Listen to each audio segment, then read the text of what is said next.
Welcome in the Indian economic development classes.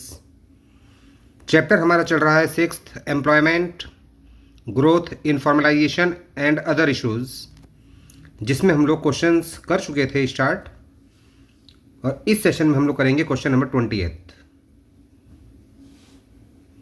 How will you know whether a worker is working in the informal sector? आपको कैसे पता चलेगा कि एक worker informal sector में काम कर रहा है? अर्थात आपको ये पता होना चाहिए कि इनफॉर्मल सेक्टर क्या है और फॉर्मल सेक्टर क्या है। All those who are working in enterprises other than the public sector establishments and private sector establishments which employ 10 hired workers और मोर। अगर कोई भी एम्प्लॉय काम कर रहा है, अदर देन का मतलब इनको छोड़कर, अगर कोई एम्प्लॉय काम करेगा पब्लिक सेक्टर एंटरप्राइज में तो वो कहलाएगा फॉर्मल सेक्टर, और अगर प्राइवेट सेक्टर है जहां पर 10 वर्कर से ज़्यादा हायर्ड कर रखे हैं, यानी कि 10 वर्कर से ज़्यादा काम कर रहे हैं वहां पर हायर्ड वर्कर्स, तो भी वो कहलाएगा formal. Other than that are called informal sector workers. Public sector का मतलब गवर्नमेंट सेक्टर। अगर गवर्नमेंट सेक्टर है तो वो फॉर्मल सेक्टर है, और अगर प्राइवेट सेक्टर है जिसमें 10 हायर्ड वर्कर्स और मोर एम्प्लॉयड किए गए हैं तो वो भी फॉर्मल है। अदर देन दैट सब कुछ informal sector. Question number 21, the percentage of people employed in the formal sector in the country is about only. Formal sector में कितने परसेंट लोग काम कर रहे हैं भारत में? Approximately 6%। Next, dash is the major formal sector employer in the country. हमारे देश में सबसे बड़ा फॉर्मल सेक्टर जो है वो गवर्नमेंट सेक्टर है, यानी कि पब्लिक सेक्टर, एक ही बात है। Next, question 23, how do economists define unemployment? Economist यानी अर्थशास्त्री जो है उन्होंने अनएम्प्लॉयमेंट को कैसे डिफाइन किया? उन्होंने बताया कि अगर किसी व्यक्ति को आधा घंटा भी काम नहीं मिल रहा है, हाफ डे में, आधे दिन में अगर किसी व्यक्ति को आधा घंटा भी काम नहीं मिला, इसका मतलब वो अनएम्प्लॉयड है, वो बेरोजगार है, वरना उसे बेरोजगार नहीं कहेंगे। Economists define unemployed person as one who is not able to get employment of even half hour in half a day. अगर आधे दिन में व्यक्ति को आधा घंटा भी काम नहीं मिला, इसका मतलब वो अनएम्प्लॉयड कहलाएगा। Give the meaning of unemployment as defined by NSSO, national saving survey organisation के द्वारा। अनएम्प्लॉयमेंट का मतलब क्या हुआ? National sample survey organisation defines unemployment as a situation in which all those who owing to lack of work are not working. वो सभी लोग जिनके पास काम की कमी है, अर्थात काम नहीं है उनके पास, वो काम नहीं कर रहे हैं, but either seek work through employment exchanges, लेकिन वो चाहते हैं काम करना। एम्प्लॉयमेंट एक्सचेंज में हो सकता है उन्होंने अपनी एप्लीकेशन डाली हुई है, या फिर किसी इंटरमीडिएटर के थ्रू वो काम करना चाहते हैं, या फिर उन्होंने अपने फ्रेंड से बोला हुआ है, अपने रिलेटिव से बोला हुआ है। क्या बोला हुआ है? कि भाई कहीं काम मिल जाए, हमारे लायक तो देख लेना। कहने का मतलब ये है ये लोग काम करना चाहते हैं, they are willing to work at the current wage rate, और by making application to prospective employers, या फिर अलग अलग एम्प्लॉयर्स के पास उन्होंने एप्लीकेशन डाली हुई है जॉब के लिए, और एक्सप्रेस देयर विलिंगनेस और availability for work under the prevailing conditions of work and remuneration. यानी फिलहाल जो भी कंडीशंस चल रही हैं वर्क की और रेम्युनरेशन की, उसमें वो काम करने की इच्छा रखते हैं। तो ऐसे सभी लोग कुल मिलाकर जो काम करने की इच्छा तो रखते हैं पर उनके पास काम नहीं है, यही कहलाएंगे unemployed. Question 25, economist call unemployment prevailing in Indian farms as. भारतीय कृषि में जो बेरोजगारी है उसे इकोनॉमिस्ट क्या कहते हैं? उसे वो कहते हैं डिस्गाइज्ड अनएम्प्लॉयमेंट। क्योंकि ये वो लोग हैं जो लगता है कि काम कर रहे हैं लेकिन एक्चुअली ये हैं बेरोजगारी, क्योंकि इनका वहाँ पर होना या ना होना बराबर है।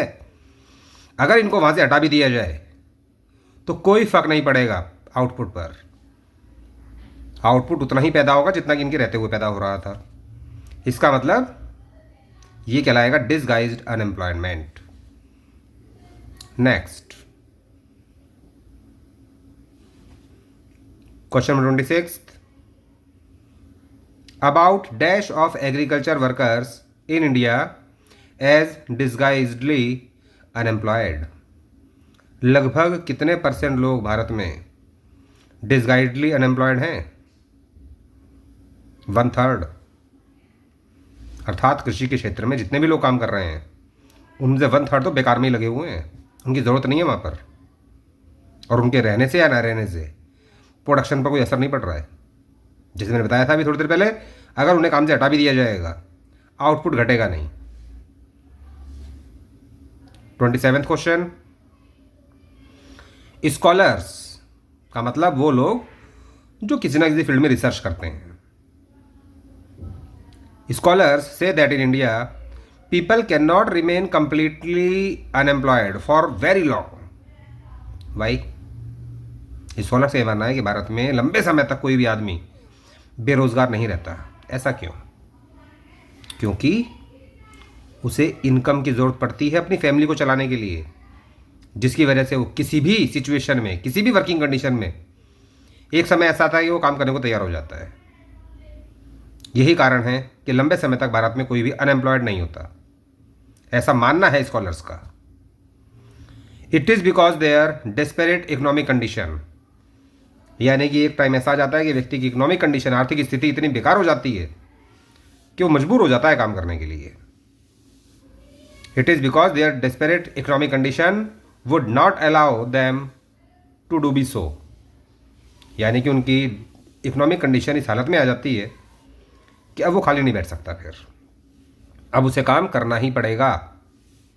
दे are forced to accept jobs, वो मजबूर हो जाता है जॉब्स को एक्सेप्ट करने के लिए, that nobody else would do, ऐसा काम जो कोई और करना नहीं चाहता।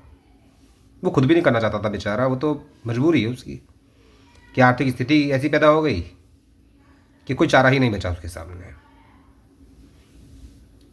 दे are forced to accept jobs that nobody else would do, unpleasant और इवन डेंजरस जॉब्स, यानी कि ऐसे जॉब्स जिनमें खतरा भी होता है।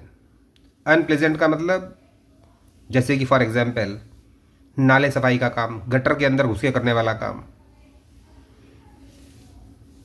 और even dangerous jobs in unclean और unhealthy surroundings.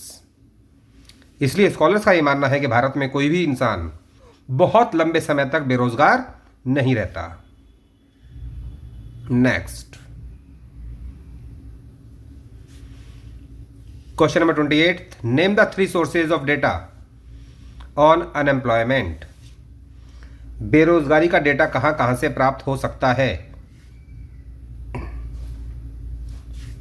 Report of census of India, जब भारत की जनगणना होती है तो वहां से रिपोर्ट में पता चल जाएगा कितने लोग रोजगार हैं और कितने लोगों के पास रोजगार नहीं है। या फिर NSSO, national sample survey organisation, report of employment and unemployment situation.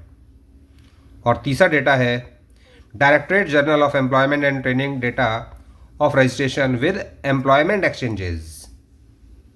रोजगार कार्यालय से भी ये पता लगाया जा सकता है कि कितने लोग देश में ऐसे हैं जो काम करने की इच्छा रखते हैं और उनके पास काम नहीं है, तभी तो उन्होंने एम्प्लॉयमेंट एक्सचेंज में एप्लीकेशन डाली होगी। तो वहाँ से भी पता चल जाता है कि देश में बेरोजगारी कितनी है। 29th, though in India different sources of data estimates unemployment, they do not provide us with the dash and the dash prevailing in our country. Though in India different sources of data estimates unemployment, they do not provide us with the attributes and the dash variety of jobs. यानी कि भले ही बहुत सारे sources है जहाँ से हमें पता चल जाता है कि अनएम्प्लॉयमेंट देश में कितना है, लेकिन ये नहीं पता चलेगा ना कि किस प्रकार का अनएम्प्लॉयमेंट है, एट्रीब्यूट्स ऑफ द अनएम्प्लॉयड क्या है और वैरायटी ऑफ अनएम्प्लॉयमेंट कितना है। केवल ये पता चल जाएगा बेरोजगारी कितनी है, उसके गुण और उसके टाइप्स नहीं पता चलेंगे आपको। उसके लिए तो अलग से स्टडीज करनी पड़ती हैं। डेटा से एट्रीब्यूट्स और वैरायटी ऑफ अनएम्प्लॉयमेंट का पता नहीं चलता। क्वेश्चन नंबर 30, विक्टर, ये एक पर्सन का नाम है, is able to get work only for 2 hours a day। Victor को केवल 2 ही घंटे एक दिन में काम मिलता है। Rest of the day he is looking for work. बाकी का टाइम वो काम ढूंढता है कि और काम मिल जाए भाई, क्योंकि कम इनकम किसको पसंद होती है, उसको भी इनकम ज़्यादा चाहिए। लेकिन फिलहाल उसको केवल 2 ही घंटे काम मिला हुआ है और बाकी का दिन वो दूसरा काम ढूंढता है। इज ही अनएम्प्लॉयड, क्या उसे आप अनएम्प्लॉयड कहेंगे? वाई, क्यों? What kind of jobs could person like Victor be doing. Victor जैसा आदमी किस प्रकार का काम करता है? ये कैजुअल वर्कर होगा, जिसके पास कभी काम है कभी नहीं है। इसे ही बोलते हैं कैजुअल वर्कर्स। और जब अर्थव्यवस्था में कैजुअल वर्कर्स की संख्या लगातार बढ़ती जाती है तो उसे बोलते हैं कैजुअलाइजेशन ऑफ वर्कफोर्स। सबसे पहले तो इस बात का जवाब देंगे कि ये अनएम्प्लॉयड है या नहीं। तो भाई ये अनएम्प्लॉयड नहीं है, इसके पास रोजगार तो है, लेकिन ये अंडर एम्प्लॉयड है। इसे बोलते हैं underemployment. No, Victor is not unemployed because he is able to get work for 2 hours in a day. एक दिन में से 2 घंटे तो काम मिल ही रहा है, तो उसे आप बेरोजगार नहीं कह सकते। Economist define unemployed person as one who is not able to get employment even 1/2 in half a day. 1/2 का मतलब हाफ ही होता है, 1/2। यानी कि अगर किसी व्यक्ति को आधा घंटा भी काम नहीं मिल रहा है आधे दिन में, तब वो कहलाएगा अनएम्प्लॉयड। इसके पास तो 2 घंटे काम है पूरे दिन में। Victor might be doing casual jobs. तो विक्टर जो है कैजुअल जॉब्स करता होगा, जहां पर कभी काम मिल जाता है कभी काम नहीं मिलता। ही इज अंडर एम्प्लॉयड, इसे हम लोग कहेंगे अंडर एम्प्लॉयड। ये अनएम्प्लॉयड नहीं कहलाएगा। Define economic activity. अगर किसी भी एक्टिविटी से व्यक्ति के योगदान मिल रहा है देश के जीएनपी में या जीडीपी में, लिख देना एक ही बात है, तो इकोनॉमिक एक्टिविटी कहलाती है।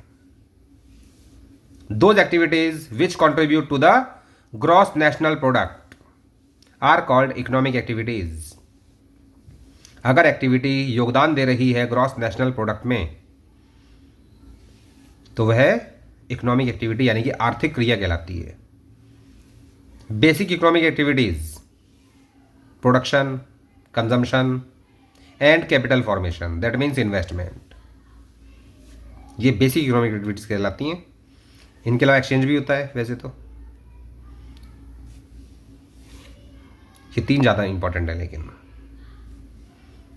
Question number 32, employment generation programmes by the government aim at providing not only employment but also services in certain areas. List the name of such services. Government जब एम्प्लॉयमेंट प्रदान करती है तो केवल एम्प्लॉयमेंट ही नहीं देती सरकार, बल्कि इससे देश में सर्विसेज भी देती है। तो वो कौन कौन सी सर्विसेज हैं? अर्थात ये एक बहाना है एम्प्लॉयमेंट देने का। एम्प्लॉयमेंट के साथ साथ गवर्नमेंट सर्विसेज भी प्रोवाइड करा रही है इकोनॉमी को। ये सर्विसेज कौन कौन सी हैं? Number 1, primary health care service या primary education, rural drinking water, ग्रामीण क्षेत्रों में साफ पीने का पानी अवेलेबल कराया जाता है सरकार के द्वारा। न्यूट्रिशन, जैसे कि स्कूलों में मिड डे मील गवर्नमेंट देती है। Assistance for people to buy income and employment generating assets, जैसे कि गवर्नमेंट कई बार गरीबों को सिलाई मशीन बंटवा देती है। अब सिलाई मशीन व्यक्ति के पास आएगी तो इसके पास एक जरिया आ गया इनकम का भी और एम्प्लॉयमेंट का भी। तो इस प्रकार से गवर्नमेंट कई बार लोगों की हेल्प करती है। Number 6, development of community assets by generating veg employment, जैसे कि सरकार रोड बनवाती है, हॉस्पिटल्स बनवाती है, बिल्डिंग्स बनवाती है, स्कूल बिल्डिंग्स, तो ये कहलाता है development of community assets by generating veg employment. इससे काम का काम हो जाता है सरकार का, अर्थात लोगों को रोजगार मिल जाता है और सरकार का काम भी हो जाता है, सरकार सर्विसेज भी देती है लोगों को। Number 7, construction of houses and sanitation, assistance for constructing houses, government मकान बनाने के लिए सुविधाएं देती है, नालियां बनवाती है, सीवरेज सिस्टम का काम करती है। इसके अलावा जो लोग खुद का मकान बनाना चाहते हैं लेकिन वो गरीब हैं, उनकी भी गवर्नमेंट हेल्प कर देती है। तो इससे देश में रोजगार भी बढ़ता है और गवर्नमेंट को तो काम सर्विस देना ही, गवर्नमेंट सर्विस भी दे रही है जनता को। Number 8, laying off rural roads, ग्रामीण क्षेत्रों में सड़क बनाने का काम। And last point number 9, development of waste lands और डिग्रेडेड लैंड्स, अर्थात जो बंजर भूमि है, जो बेकार भूमि पड़ी हुई है, जब गवर्नमेंट उसका डेवलपमेंट कराती है तो लोगों को काम भी मिलता है और गवर्नमेंट की तरफ से ये समाज की सेवा भी हो गई। गवर्नमेंट का काम है सर्विसेज देना, लोगों का वेलफेयर करना। तो ये वो सर्विसेज हैं जिनके द्वारा गवर्नमेंट रोजगार भी पैदा करती है। नेक्स्ट,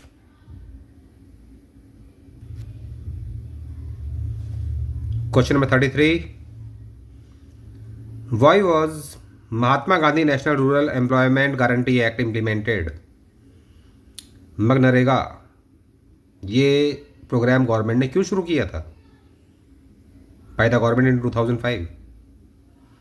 ग्रामीण क्षेत्रों में कम से कम 100 दिन के रोजगार की गारंटी के लिए, कि जो लोग गांव में रहते हैं उनको कम से कम 100 दिन का रोजगार मिलेगा, इस बात की गारंटी है इस प्रोग्राम में।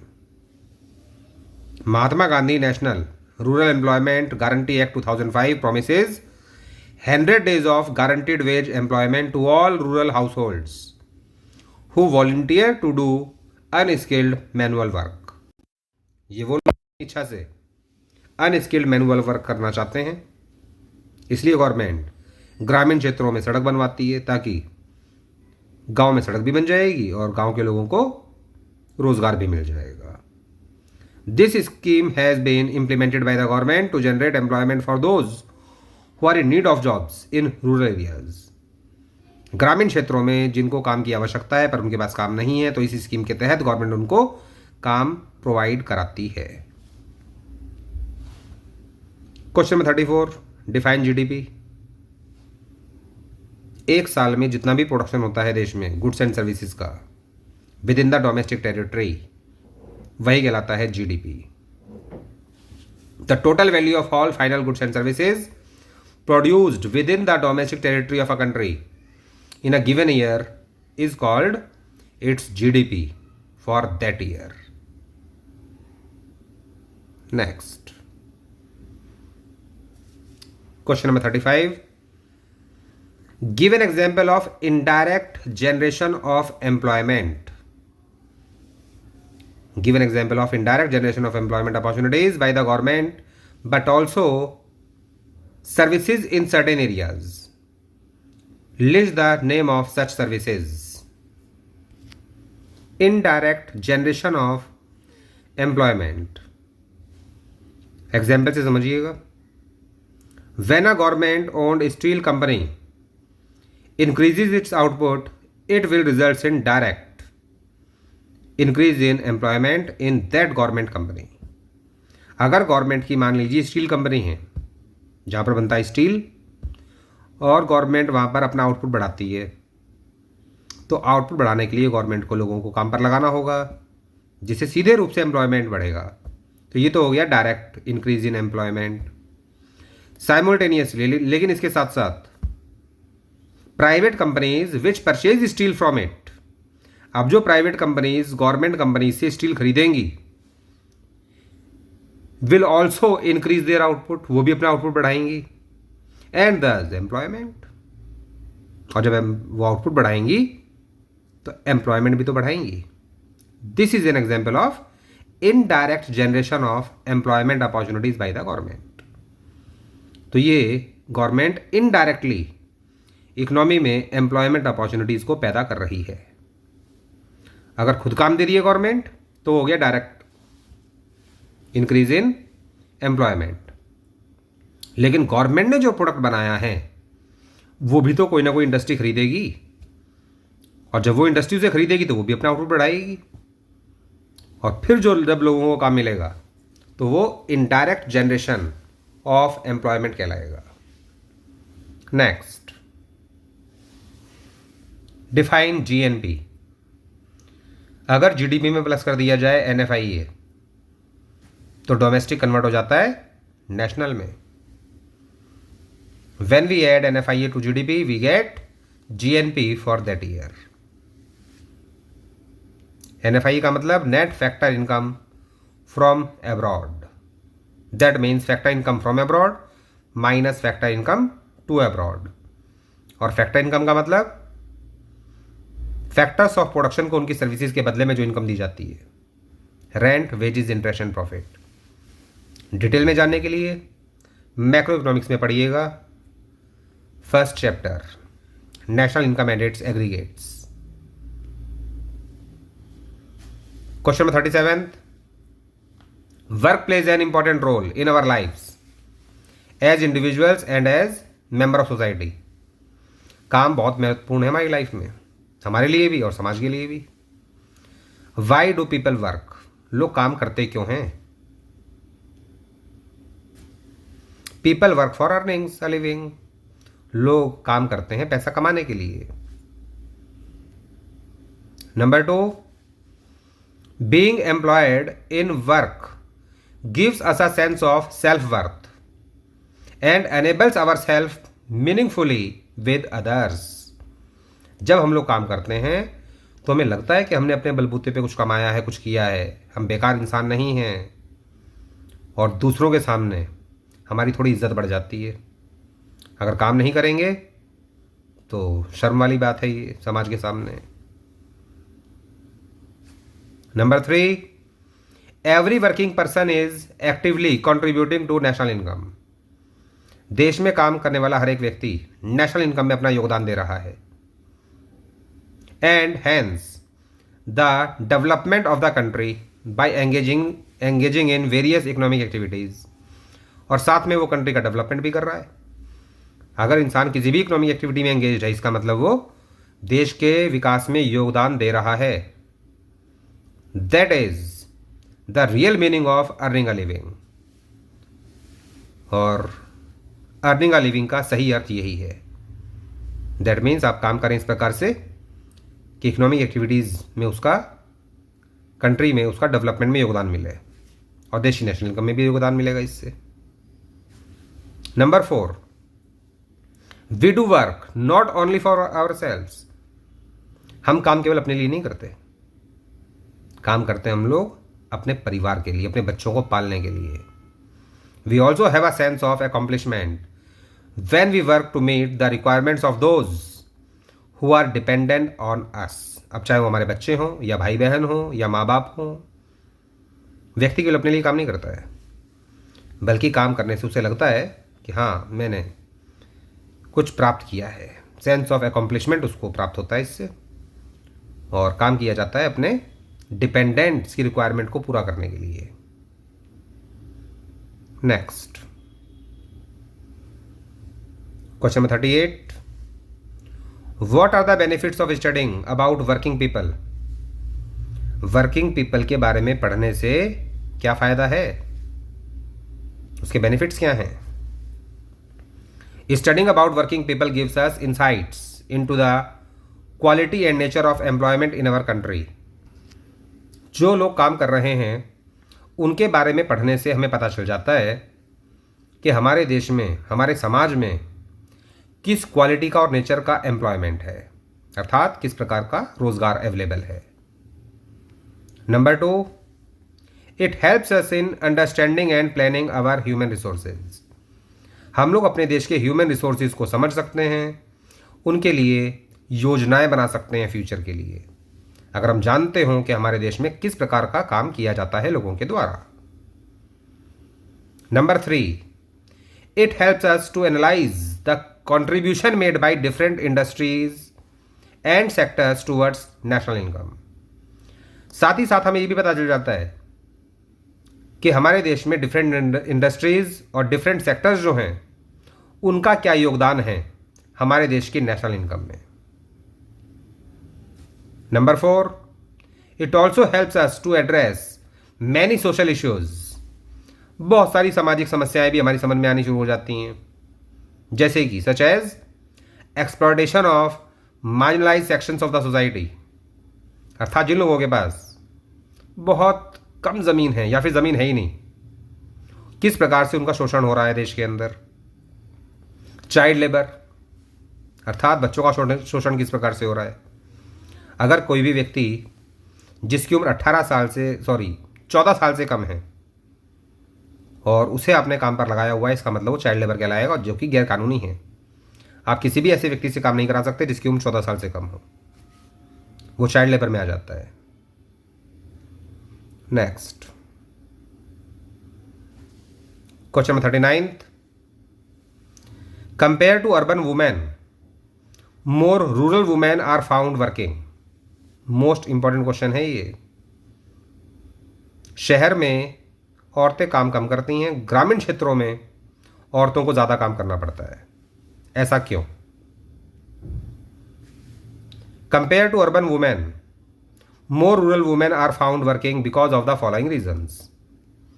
कारण number 1, it is common to find that where man are able to earn high incomes families discourage female members from taking up jobs. क्योंकि शहर में अधिकतर लोगों की इनकम हाई होती है, जिसकी वजह से उन घरों की औरतों को काम करने की मनाही होती है कि आप काम नहीं करेंगी, क्योंकि क्या ज़रूरत है, बहुत है फैमिली की इनकम। उनको डिस्करेज किया जाता है इस तरीके से कि हमें आपकी इनकम की ज़रूरत नहीं है, हमारी इनकम बहुत है। Number B, earning of urban male workers are generally higher than rural males. शहर के जो मेल्स हैं वो ज़्यादा पैसा कमाते हैं ग्रामीण मेल के कंपैरिजन में। रूरल मेल्स के कंपैरिजन में शहर के आदमी ज़्यादा पैसा कमाते हैं। And so the urban families do not want females to work. इसलिए शहर की फैमिलीज नहीं चाहती औरतों का काम, वो नहीं चाहती कि औरतें काम करें। Number C, apart from this, इसके अलावा many activities for the households in which urban women are engaged are not recognised as productive work. इसके अलावा औरतों के द्वारा जो भी घर में काम किया जाता है, जिसे बोलते हैं सर्विसेज ऑफ हाउसवाइफ्स, उसे प्रोडक्टिव वर्क नहीं माना जाता, इसलिए उसको नेशनल इनकम में जोड़ते भी नहीं है। While women working on farms in the rural areas are considered a part of the workforce. लेकिन गांव की औरत जब खेत में जाके काम करती है तो उसे नेशनल इनकम में जोड़ा जाता है, उसे वर्कफोर्स में काउंट किया जाता है। It is the income of mixed income कहलाती है। It is a type of mixed income if they are being paid wages in cash और in the form of food grains. अगर उसको काम करने के बदले में पैसा मिल रहा है औरत को, या अनाज मिल रहा है, तो वो वर्कफोर्स में गिनी जाएगी। और अगर उसका खुद का घर का खेत भी है तो भी वो वर्कफोर्स में काउंट होगी। समझने वाली बात यह है यहाँ पर इंपॉर्टेंट पॉइंट नंबर सी के द्वारा, कि ऐसा नहीं है कि शहर की औरतें काम नहीं करती हैं। शहर की औरतें काम तो करती हैं, लेकिन अधिकतर उनको हाउस वाइफ में काउंट कर लिया जाता है, जिसकी वजह से उन्हें वर्क फोर्स में काउंट नहीं किया जाता और उनके द्वारा की गई मेहनत को नेशनल इनकम में शामिल नहीं किया जाता। लेकिन जब गांव में औरत काम करती है तो उसकी मेहनत को वर्कफोर्स में शामिल किया जाता है। उसके द्वारा किया गया श्रम वर्कफोर्स कहलवा देता है उसे, और वो जो भी पैसा कमाती है वो नेशनल इनकम में भी जुड़ता है। That's all for this session. In questions को ट्राई कीजिएगा, लगातार प्रैक्टिस कीजिए। कहीं कोई प्रॉब्लम आती है तो मेरे नंबर पर आप मुझसे कांटेक्ट कर सकते हैं। कांटेक्ट की कोशिश कीजिएगा, शाम को ही कांटेक्ट किया जाए 7 बजे के बाद। उससे पहले हो सकता है कि मैं आपका फ़ोन ना उठाऊं, या व्हाट्सएप पर मैसेज डाल के छोड़ दीजिएगा। आपकी प्रॉब्लम का सॉल्यूशन ज़रूर मिलेगा आपको। Thank you.